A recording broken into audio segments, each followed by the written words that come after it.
anigu luuqadda waxaan ku heestaa caruurta luuqad gooniya leeyihiin cadday boono caanaha labeentooda dukaankaas ay gashaa caleenta shaahay soo qabataa waxyaabo badan waxaa jira oo caruurta le loogu talagalay dadku waaweyn haba dhahan muxuu ku heesayaa waxa uu ka heesay nolosha ka jirta guryaha Soomaalida iyo guud ahaan dareenka bulshadiisa labadan kun waa lindhanaan jikadan kula jooga iyo aniga cajiinka ka qasaya ayaa ka mid ah heesiisa jihadii fanka iyo muusiga Soomaalida u bedelay jiha kale haddaba waa kuma ninkan mucjisadii fanka ee qarniga noqday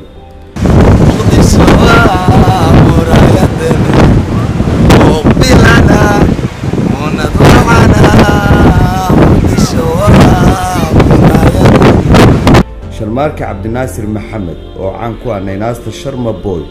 sanadkan sii idlaanaya ee 2020ka waxaa loo aqoonsaday xidigii fanka Soomaaliya fanka goormaad ku soo biirtay waa tuma heestii kuugu horeysay su'aalahaasi waraysiyo hore looga qaaday ayaa lagu weydiiyey fanaanka balse anigu waxaan ahay walaalkiis ka weyn ugu horeyna waxaan weydiiyey bal inuu ii sheego haddii uu wax ka xasuusto caruurnimadeennii adba ogta caruurnimadii iska fooda ahaa iska fooda waxaa jeclaa weerarada kaleeto loofa ku meel weerar lagu dheelaa waxa waaye meel Afrigooley qorax kuleelka qada ayadan loogu yeeraayo anay adiga iyo atiima ahayn garoon badan oo maaragtay waxa jiro ku yaalo inkastoo anay ciyaal Madiina ahayn marka loo Muqdisho jiir maskiin waliba waxa waaye garoomadii San Siro yaa kamid ah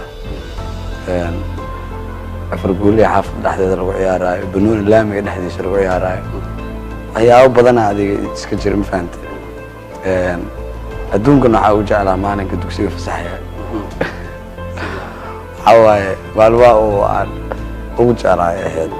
oo igu farxad badan dugsiga fasax waa markii la loo nina xataa ma soo jirin la qaybinayo marka nii hoob wakaas horta yaraanteen waxyaabahaas kamid ah waxa ka xasuusto kulli adigu laftarkaaga ma aqaan meel kaaga dhuntay fanaana aan jirto markaa yareedo fanka adaaba iga jeclaa fahamtay oo loo fogaan jiray adiga ka bartay heesaa qada igu aqaan jiray waagaas jecel inuu ka ayna ma aqaano hadda ayaamahan dambe waxa waaye kulli xilli waxaa jirta xataa ma aragtay saxafinimada aad u baranay saxafinimada ay ka xin jirtay ma aragtay oo hadda qofku meel ku fiicneen ma aragtay saxafinimadan dhib badan loo maray rabtaa horta waxyaabo badan oo rafaad badan in la soo baxo meel isugu imaado iska fadhiyo oo la iska joogo cabaara waaga buuqa habeenkii la soo noqdo wixii ku caajisane yaraantiisii waxa uu ahaa nin aad u firfircoon kaftan badan oo dadka xaafadu ay aad u yaqaaneen xitaa si aan aniga lii aqoon waxyaabaha la yaab kale ee nolosheena quseeya ayaa ah inuu yaraantiisii jeclaa isagu saxaafadda aniguna aan jeclaa fanka kulan waxaan wanaagsan asxaabteeda akhyaarteeda halkani aad naga daawanaysaan waa TV-ga qaranka Soomaali Channel hadda aniguna waa Sharmaarka Cabdinaasir Maxamed Sharma Boy wariyihiini kulli dareemaysaaniyo waaragtay wixii markii aadan maaragtay aadan cashar umar ma fahamtay hoogaha wariynimadan waxaa la furnaantay maaragtay kulli qof aan aftaan wariye ma noqon karo waxyaabaha ay ninkan heesiisa dadku uga yaabeen ayaa ah inay taageerayaashiisa aad ugu badan yihiin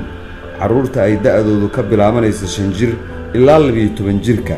maadaama aysan sida heesaha fanaaniinta kale ku adkeyn xifdintooda kulli aada soo noqdo niyo fanaaniintu way kala duwan yihiin fanaaniinta waxay ku heesaan maxaa la yiraahdaa kuwa waxay ku heesaan wacyigelin kuwa waxay ku heesaan mowduuc gaar ah ay uga hadlayaan ugu soo talagaleen kuwa anta ku heeso kuwa jaceelka ka heeso ilmahan waxa shaqo kuma lahan oo ogtaa waa ilmo yar yar ah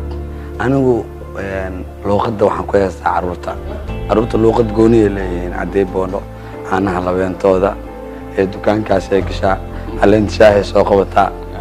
waxyaabo badan waxaa jira oo caruurta le loogu talagalay dadku waaweyn haba dhahan muxuu ku heesayaa laakiin caruurta laftirkooda maxaa la yiraahdaa luuqaday leeyihiin ayaga laftirkooda waxaa loo baahan yahay ilgaar inuu fiiriyo marka riyo marta farxad zaa'id ah waxaa ii ah maanta oo aan aad ugu faraxsanahay oo iiga duwan wareysyadii hore barnaamijyadii hore aan u qabtay waxyaabihii hore dee walaalkay ila dhashay aniga maxamed cabdinaasir maxamed Soofeysane ay wareysanayo walaalkaygu hooygu aabba ah way iiga duwan tahay kolley maanta waxaa la dhihi karaa kolley wareysi guud iyo wareysi gaar ahaaneed baa u fadhiyaa qaar badan oo hamigiisa hoos u dhigi jiray muddo aan dheerayn ayaa hadda u hambalyeynaya qof kasta oo ku dadaalay inuu ka miro dhaliyo hadafkiisa wuu gaaraa xitaa haddii ay dadka iyo jinkuba la dagaalamaan maxamuud Soofeysane TV-ga Somali Channel Muqdisho.